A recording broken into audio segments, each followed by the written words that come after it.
पिछले वीडियो में हमने प्रैक्टिस सेट 1.4 को सॉल्व करने के लिए जो मेथड्स चाहिए थी वो मेथड्स हम लोगों ने देख ली है। आज की वीडियो में हम लोग प्रैक्टिस सेट 1.4 सॉल्व करेंगे। तो चलिए देखते हैं। चलिए देखते हैं प्रैक्टिस सेट।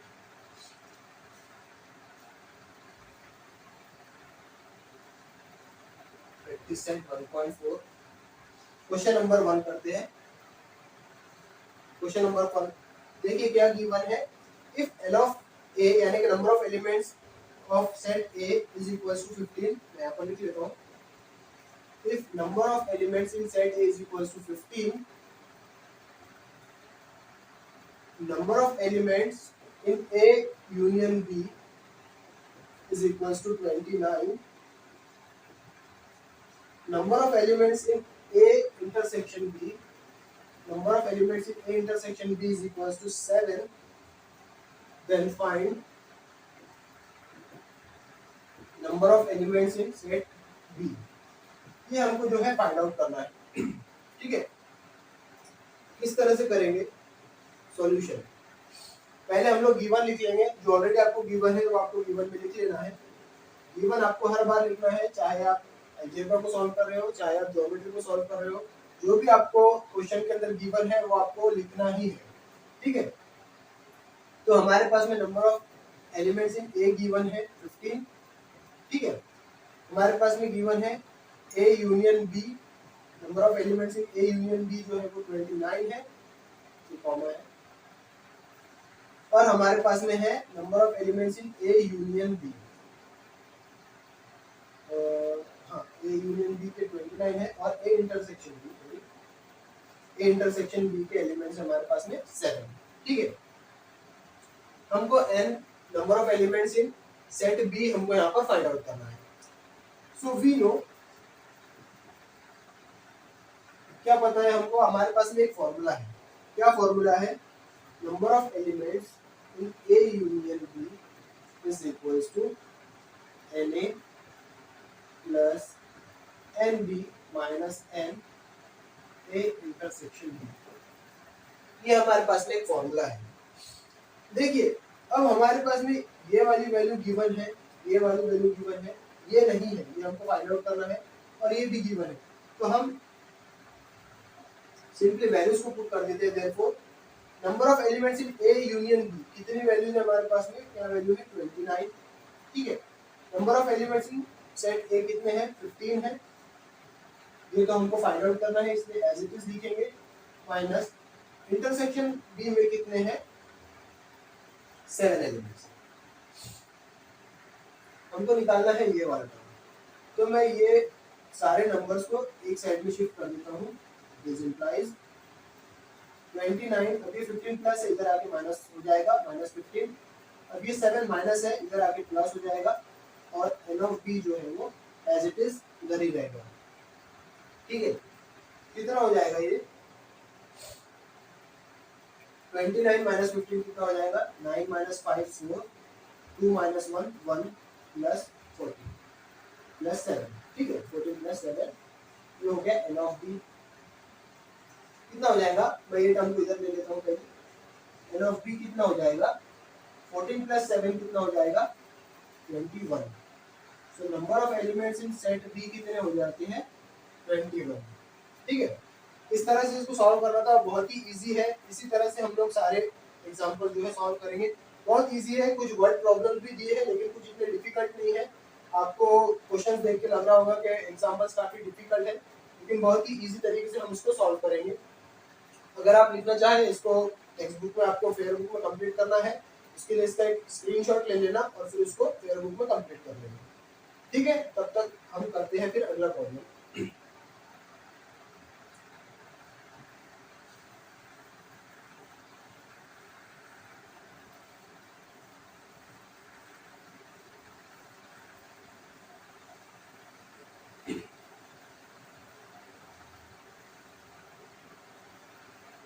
करते हैं अगला प्रॉब्लम। क्वेश्चन नंबर 2 देखिए।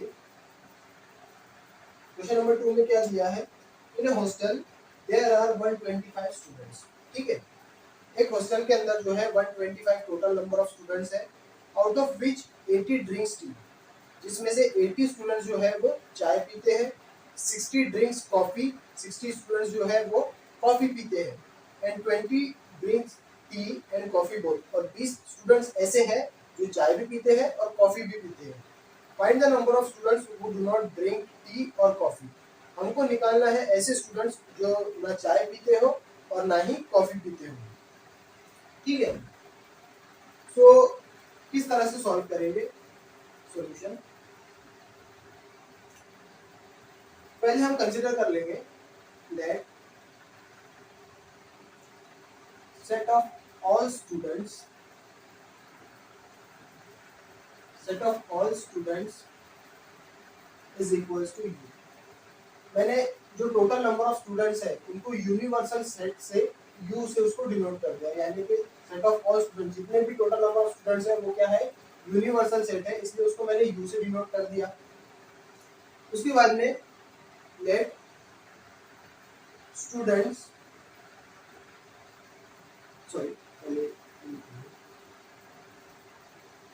set of students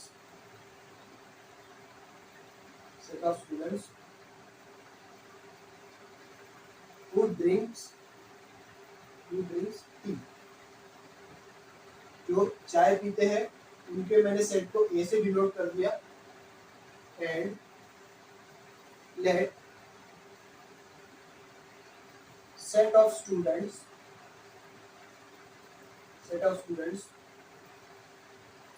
who drinks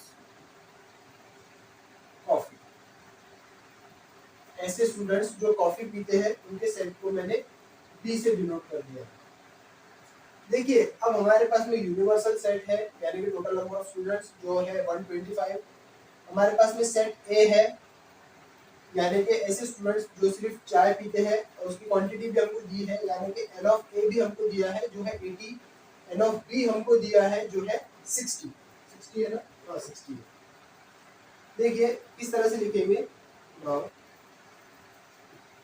so number of elements in set you, यानी कि यूनिवर्सल सेट, कितने नंबर ऑफ एलिमेंट्स इसके अंदर आएंगे, कितने नंबर ऑफ स्टूडेंट्स है 125, टोटल नंबर ऑफ स्टूडेंट्स कितने हैं 125, तो वो यूनिवर्सल सेट यानी कि number of elements in you में आएंगे। Number of elements in set ए कितने हैं, चाय पीने वाले 80 स्टूडेंट्स हैं, ठीक है। Number of elements in set B, coffee पीने वाले कितने हैं, कॉफी पीने वाले हैं 60 स्टूडेंट्स, और एक टर्म हमको दी है जिसमें 20 स्टूडेंट्स बताए हैं और कहते हैं कि वो चाय भी पीते हैं और वो कॉफी भी पीते हैं, तो क्या हो जाएगा, वो number of elements in A intersection B common, यानी कि वो टी भी पीते हैं और कॉफी भी पीते हैं, तो इंटरसेक्शन आएगा। इंटरसेक्शन का मतलब होता है कॉमन। हम लोगों ने देखा कि इंटरसेक्शन ऑफ सेट्स हम कैसे लिखते हैं, जो एलिमेंट्स कॉमन होते हैं वही इंटरसेक्शन के अंदर आते हैं, ठीक है। तो यहाँ पर भी बताया गया कि चाय और कॉफी वो दोनों भी पीते हैं, इसलिए क्या हो रहा है, कॉमन हो रहा है, तो वो कितने स्टूडेंट्स है 20। सो अब हमारे पास में Na है, हमारे पास में Nb है, हमारे पास में Na इंटरसेक्शन B है, लेकिन हमारे पास में ये नहीं है। Number of elements in A union B, ये हमको पहले फाइंड आउट करना है, ठीक है। तो इसको फाइंड आउट करने के लिए हमारे पास में एक फॉर्मूला है। क्या फॉर्मूला है हमारे पास में, number of elements in A union B is equals to Na plus Nb minus Na intersection B, ये हमारे पास में एक फॉर्मूला है, ठीक है। अब फॉर्मूले के अंदर वैल्यूज को पुट करते हैं, ये तो हमको निकालना है, ठीक है। Na की वैल्यू कितनी है हमारे पास में, N है हमारे पास में 80 पुट करेंगे, इसकी वैल्यू है 60, ये पुट करेंगे, इंटरसेक्शन की वैल्यू है हमारे पास में 20, कितना हो जाता है, ये हो जाता है 140 और माइनस 20, ठीक है। कितना आ जाएगा, ये आ जाएगा 120। So number of elements in A union B कितना हो गया हमारे पास में 120। अब ये ए यूनियन बी कौन से स्टूडेंट्स हैं जिनकी वैल्यूज 120 आती है, ये ऐसे स्टूडेंट्स हैं जो या तो चाय पीते हैं या तो कॉफी पीते हैं, ठीक है। या तो वो चाय पीते हैं या तो कॉफी पीते हैं, ऐसे स्टूडेंट्स कितने हैं 120 है, ठीक है। अब हमको निकालना है ऐसे स्टूडेंट्स जो ना चाय पीते हैं और ना ही कॉफी पीते हैं, तो उसको किस तरह से लिखेंगे? Number of students, now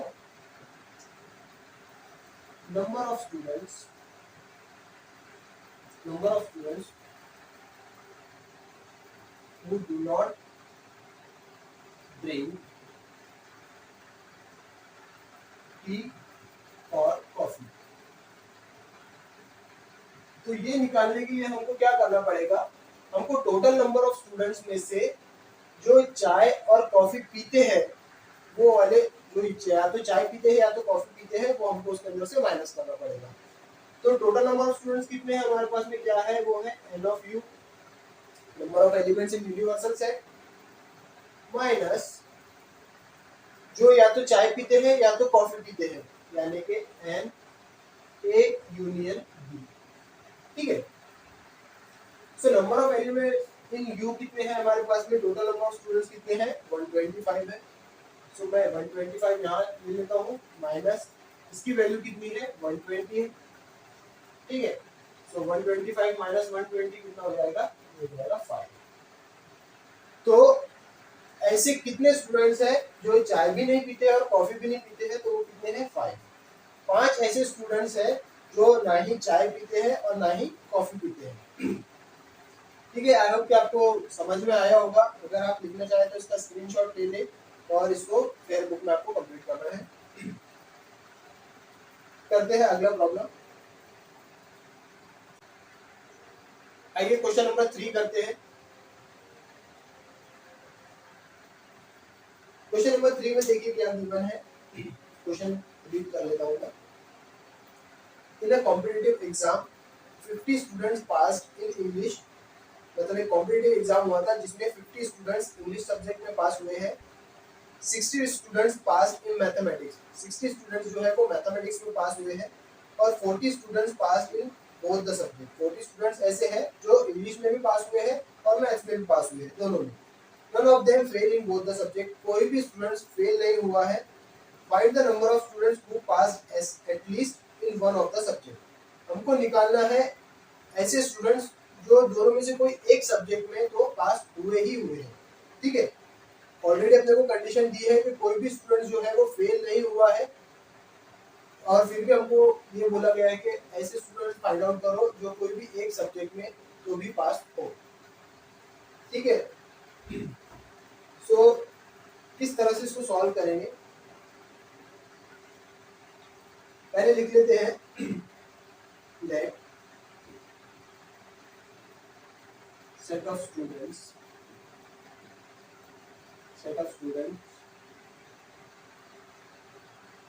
pass in English is equals to A. मैंने ऐसे स्टूडेंट्स जो इंग्लिश सब्जेक्ट में पास हुए हैं इनके सेट को मैंने सेट ए कंसीडर कर लिया है। ठीक है। And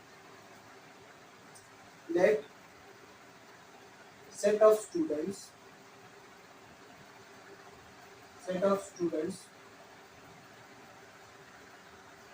pass in maths. ठीक है। मैथमेटिक्स भी आप पूरा भी लिख सकते हैं। उनके सेट्स को मैंने सेट बी से डिनोट कर लिया है। और एक और सेट है हमारे पास में जिसमें बोला गया है कि 40 स्टूडेंट्स ऐसे हैं जो दोनों भी सब्जेक्ट में पास हुए हैं।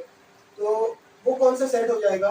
देखिए दोनों सब्जेक्ट यानी कि कॉमन कौन से सेट्स में आता है? कॉमन आता है इंटरसेक्शन ऑफ द सेट्स में। सो ठीक है, ये तो ऑलरेडी हमारे पास में गिवन है। अब हम लिख लेते हैं कि हमारे पास में क्या क्या गिवन है, यानी कि number of elements. Now number of elements in set ए, कितने स्टूडेंट्स हैं सेट ए के अंदर? वो है 50 स्टूडेंट्स। ठीक है।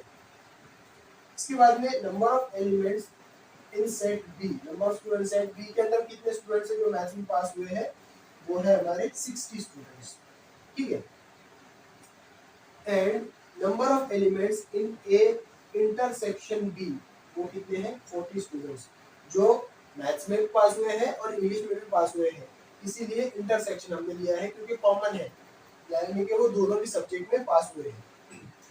अब हमारे पास में इसमें से क्या नहीं है, तो हमारे पास में A number of elements in A union B जो है नहीं है, ये हमको फाइंड आउट करना है। सिंपल है बिल्कुल, हमारे पास में इससे रिलेटेड ये सारी वैल्यू से रिलेटेड एक फॉर्मूला है, वो फॉर्मूले को हम यहाँ पर डायरेक्ट अप्लाई करेंगे और सॉल्यूशन करेंगे। ठीक है, क्या फॉर्मूला है हमारे पास में? हमारे पास में फॉर्मूला है number of elements in A union B is equals to number of elements in set A plus number of elements in set B minus number of element in A intersection B. ठीक है, ये हमारे पास में एक formula है। सो हमारे पास में Na की वैल्यू है, Na की वैल्यू कितनी है हमारे पास में 50 है। ठीक है, प्लस Nb की वैल्यू हमारे पास में कितनी है 60 है, और A इंटरसेक्शन B की वैल्यू कितनी है हमारे पास में 40 है। ठीक है, 50 और 60 कितना हो जाता है 110 माइनस 40, कितना आंसर आता है 70। ठीक है, 110 माइनस 40 जो है कितना हो जाएगा 70 हो जाएगा, यानी कि therefore number of elements in A union B is equals to 70। तो 70 ऐसे स्टूडेंट्स हैं जो एटलीस्ट एक सब्जेक्ट में तो भी पास हुए हैं। ठीक है, तो कैसे लिखेंगे therefore number of element number of students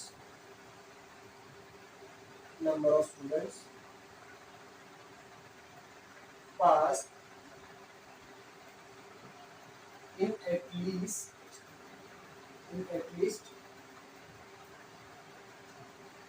one of the two subjects, in at least one of the two subjects are 70। कितने स्टूडेंट्स पास हुए हैं कोई भी एक सब्जेक्ट में 70। Number of students pass in at least one of the two subjects are 70। 70 students जो है वो एक सब्जेक्ट में तो भी पास हुए हैं। ठीक है, आप इसका स्क्रीनशॉट ले लीजिए, अब इसको बुक में आपने लिखना है। अगला क्वेश्चन करते हैं।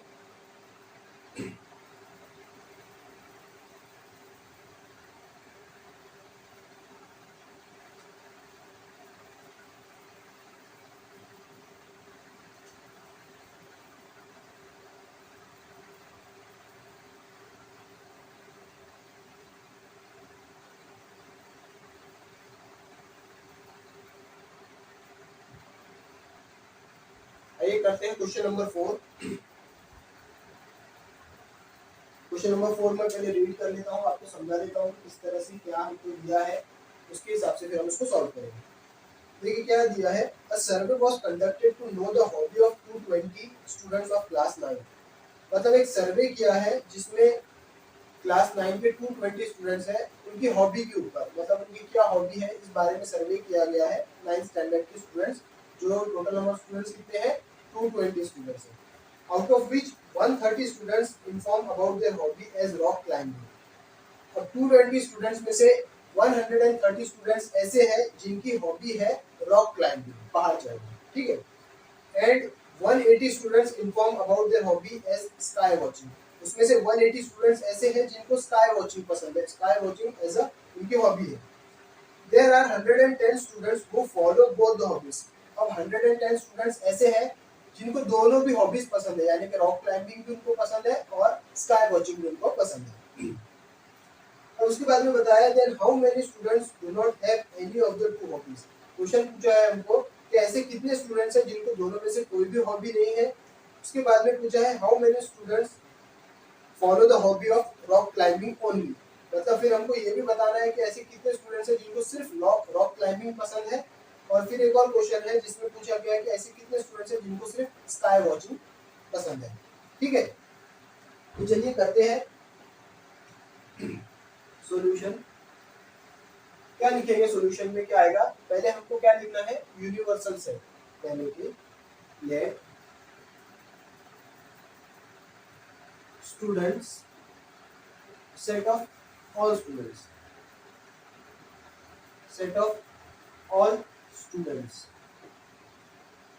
सेट ऑफ ऑल स्टूडेंट्स मैंने कंसीडर कर लिया उसको यू, यानी कि टोटल नंबर ऑफ स्टूडेंट्स कितने हैं 220 है, उसको हमने यूनिवर्सल सेट जो है मान लिया है। उसके बाद में बोला गया है कि जो स्टूडेंट्स को रॉक क्लाइंबिंग पसंद है वो वाले, उसके लिए एक सेट हम कंसिडर कर लेते हैं, let set of students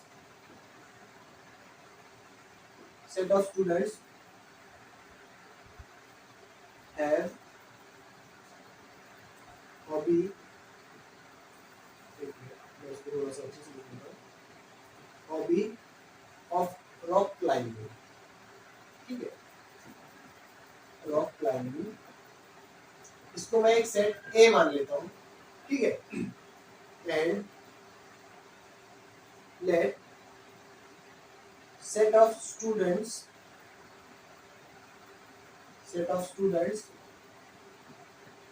have hobby of sky watching, ठीक है, इसको मैं सेट बी मान लेता हूँ, ठीक है। देखिए हमारे पास में यूनिवर्सल सेट आ गया, सेट ए आ गया जिसमें ऐसे स्टूडेंट्स हैं जिनको रॉक क्लाइंबिंग उनकी हॉबी है, और सेट बी में ऐसे स्टूडेंट्स हैं जिनकी हॉबी है स्काई वॉचिंग। अब हमारे पास में यहाँ पे क्या क्या है, वी हैव, देखिए हमारे पास में क्या है, number of elements in set you. Set you जो है वो यूनिवर्सल सेट है, यानी कि टोटल नंबर ऑफ स्टूडेंट्स कितने हैं 220, ठीक है। इसके बाद में number of students in set A, rock climbing पसंद करने वाले स्टूडेंट्स कितने हैं, रॉक क्लाइंबिंग पसंद करने वाले स्टूडेंट्स है हमारे पास में 130, ठीक है। स्काई वॉचिंग पसंद करने वाले स्टूडेंट्स कितने हैं हमारे पास में 180, ठीक है, ये हमारे पास में गिवन है। एक और चीज है हमको यहाँ पर गिवन, जिसमें बताया कि 110 स्टूडेंट्स को follow the both the hobbies, यानी कि जिनको रॉक क्लाइंबिंग भी पसंद है स्काई वॉचिंग भी पसंद है, ऐसे स्टूडेंट्स कितने हैं हमारे पास में 110। तो वो कौन से सेट में आएगा, वो आएगा ए इंटरसेक्शन बी कॉमन, ठीक है, वो है हमारे पास में 110। सो हमारे पास में क्या नहीं है, हमारे पास में union of B, A union B हमारे पास में नहीं है। अब ए यूनियन बी को हम किस तरह से निकालेंगे, ए यूनियन बी को फाइंड आउट करने के लिए हमारे पास में क्या है, हमारे पास में एक डायरेक्ट फॉर्मूला है जिससे हम ए यूनियन बी को जो है फाइंड आउट कर सकते हैं। क्या फॉर्मूला है हमारे पास में, देखिए number of elements in A union B is equals to number of elements in set A plus number of elements in set B minus number of elements in A intersection B, ठीक है। ये intersection आपको बराबर लिखना है, n नहीं बनाना है, जैसे कि यहाँ पर n भी आपको लिखा है, तो इंटरसेक्शन का साइन आपको प्रॉपर्ली बनाना है। A यूनियन B की वैल्यू तो हमको फाइंड आउट करनी है, हमारे पास में n A की वैल्यू है, ठीक है, n A की वैल्यू कितनी है हमारे पास में 130, n ऑफ d की वैल्यू कितनी है हमारे पास में, n d की वैल्यू है 180, ठीक है, minus n a intersection b की वैल्यू कितनी है हमारे पास में 110,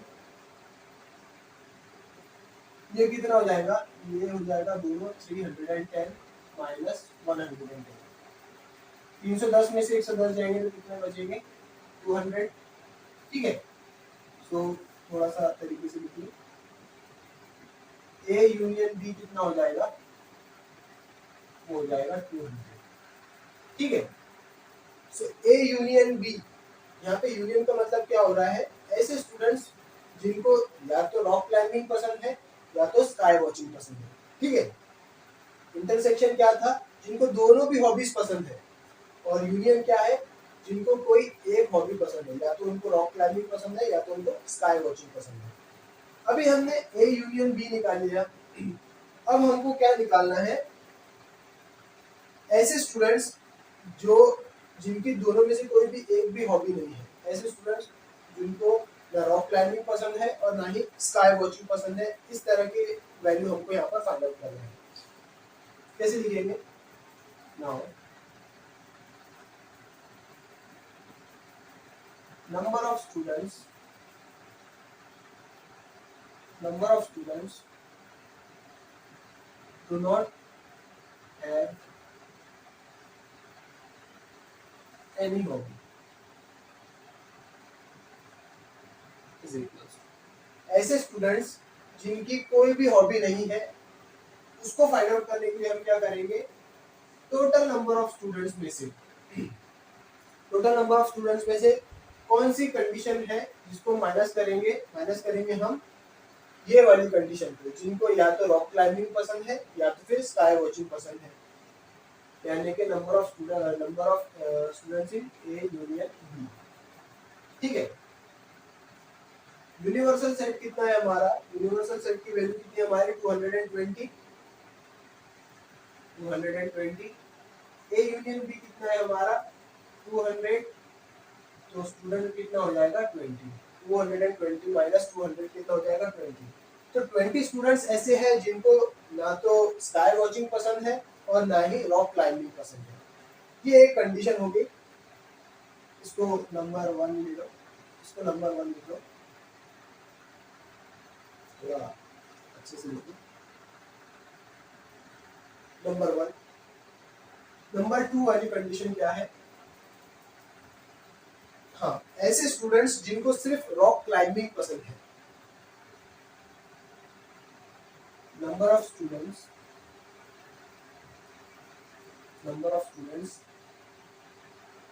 have hobby of rock climbing only। ये फाइंड आउट करने के लिए हमको क्या करना पड़ेगा, रॉक क्लाइंबिंग वाली स्टूडेंट्स यानी कि n ऑफ ए को हमने रॉक क्लाइंबिंग के लिए डिनोट किया था सेट ए को। ठीक है, सो n ऑफ ए यहाँ पर ले लेंगे हम। हाँ, अब हमको निकालना है कि सिर्फ रॉक क्लाइंबिंग वाले ही जो है स्टूडेंट जो सिर्फ रॉक क्लाइंबिंग पसंद करते हैं, तो n ऑफ ए में से हमको कौन सी टर्म को माइनस करना पड़ेगा, हमको माइनस करना पड़ेगा ए इंटरसेक्शन बी को। ठीक है, सो ए इंटरसेक्शन बी कितना है, ए इंटरसेक्शन बी। ठीक है, intersection B, A intersection B हमने क्यों लिए, यहाँ पर हमने यूनियन बी लिए थे, यहाँ पर हमने इंटरसेक्शन क्यों लिए यहाँ पे, क्योंकि इंटरसेक्शन में क्या है, कॉमन स्टूडेंट्स हैं जिनको रॉक क्लाइंबिंग भी पसंद है और उनको स्काई वॉचिंग भी पसंद है, तो हम उसमें से इजीली फाइंड आउट कर सकते हैं कि ऐसे कौन से स्टूडेंट्स हैं जिनको सिर्फ रॉक क्लाइंबिंग ही पसंद है। ठीक है, सो Na की वैल्यू क्या है हमारे पास में, Na है हमारे पास में 130 एंड A इंटरसेक्शन B की वैल्यू कितनी है हमारे पास में 110, कितना हो जाएगा 130 माइनस 110 हो जाएगा 20। ठीक है, ये तो हमने फाइंड आउट कर लिया। अब थर्ड वाली कंडीशन में हमको क्या फाइंड आउट करना है, ऐसे स्टूडेंट्स जिनको सिर्फ स्काई वॉचिंग ही पसंद है। ठीक है, सो number of students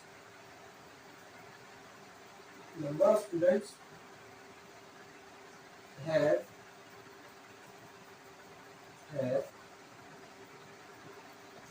hobby of sky watching only। ठीक है, अब इसके लिए क्या करना पड़ेगा हमको, जैसा कि इसमें हमने रॉक क्लाइंबिंग के लिए Na लिया है, तो स्काई वॉचिंग के लिए हमने क्या लिया था, सेट बी लिया था, तो हम यहाँ पे क्या लेंगे n ऑफ बी और उसको ए इंटरसेक्शन बी से हम लोग माइनस करेंगे, ए इंटरसेक्शन बी। ठीक है, n ऑफ बी की वैल्यू कितनी है हमारे पास में 180 है, 180 यहाँ पर आ जाएगा, माइनस इंटरसेक्शन की वैल्यू कितनी है हमारे पास में 110, ये कितना हो जाएगा 70। ठीक है, सो इस तरह से इसको सॉल्व करना था, बहुत ज्यादा डिफिकल्ट नहीं था, बस कंडीशंस बहुत सारी दी है, इसलिए सॉल्यूशन थोड़ा सा बढ़ा गया as compare to previous problems में काफी कम जगह में काफी छोटा सा सॉल्यूशन था, इसके अंदर क्वेश्चन ही बड़ा था, इसलिए उसका सॉल्यूशन भी जो है बड़ा है। आई होप कि आपको समझ में आया होगा, इसका स्क्रीनशॉट ले लीजिए आप।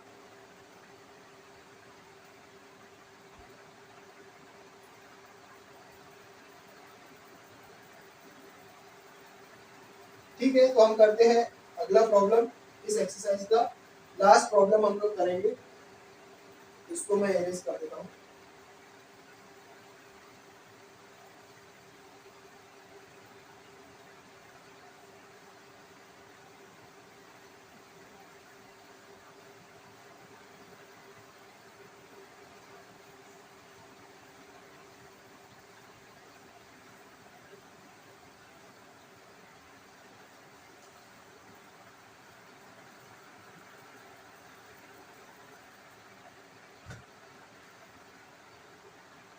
चलिए करते हैं क्वेश्चन नंबर 5।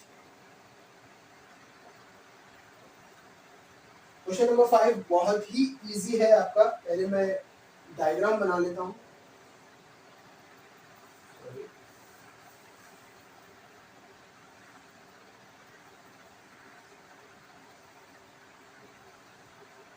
ये जो है हमारा यूनिवर्सल सेट है, इसके अंदर दो सेट्स हमको दिए हैं।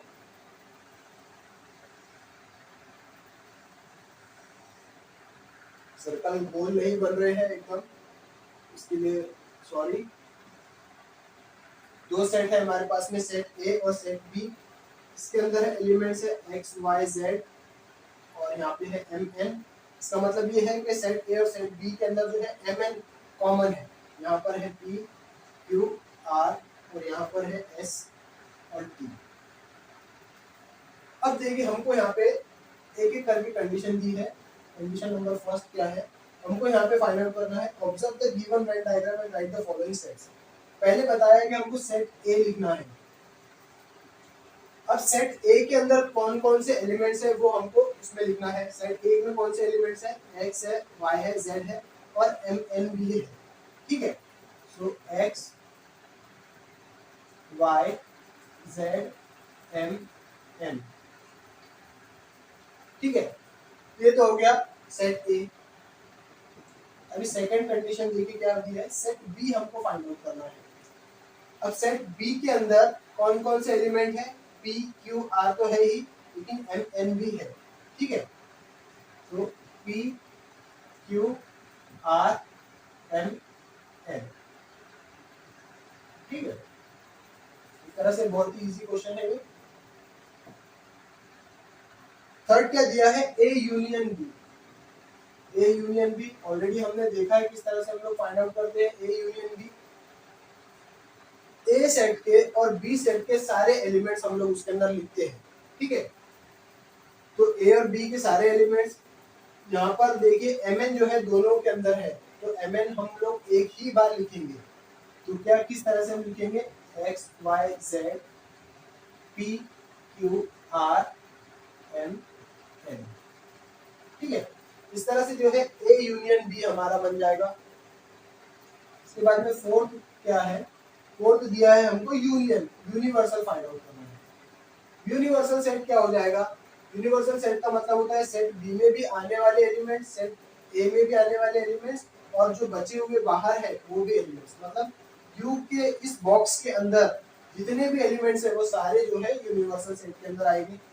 तो कौन कौन से एलिमेंट है, एक्स वाई जेड है, एक्स वाई जेड है, ठीक है, एम एन है, एम एन है, उसके बाद में पी क्यू आर है, पी है, क्यू है, आर है और उसके बाद में इसमें भी एम एन है, लेकिन हम लोग एम एन को एक ही बार लिखते हैं कॉमन एलिमेंट से इसलिए। उसके बाद में क्या बचा है, एस और टी, एस बचा है और टी बचा है।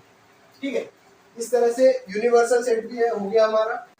हाँ, तो ए कॉम्प्लीमेंट के अंदर कौन से एलिमेंट्स आएंगे, जो ए के अंदर है वो एलिमेंट्स को छोड़ के जो बाकी सारे इसमें है वो एलिमेंट्स हमको यहाँ पर लिखने हैं। अब एक्स वाई जेड के अंदर ए के अंदर कौन से एलिमेंट्स हैं, एक्स वाई जेड और एम एन, ये एलिमेंट्स ए के अंदर है। तो वो एलिमेंट्स छोड़ के हमको ए डैश में लिखना है। तो ए डैश में कौन से एलिमेंट्स आएंगे, पी क्यू आर एस और टी। ठीक है, इसके बाद में सिक्स्थ कंडीशन हमको दी है, बी डैश निकालना है हमको, कॉम्प्लीमेंट ऑफ बी। अब देखिए बी का कॉम्प्लीमेंट हमको निकालना है, यानी कि बी के अंदर जो सारे एलिमेंट्स है ये छोड़ के जो एलिमेंट्स है वो हमको लिखना है। P Q R M N तो निकल जाएगा, क्या बचा, एक्स वाई जेड एस और टी। ठीक है, एक्स वाई जेड एस और टी। ठीक है, इस तरह से। उसके बाद में 7th कंडीशन में क्या दिया है, ए यूनियन बी का कॉम्प्लीमेंट।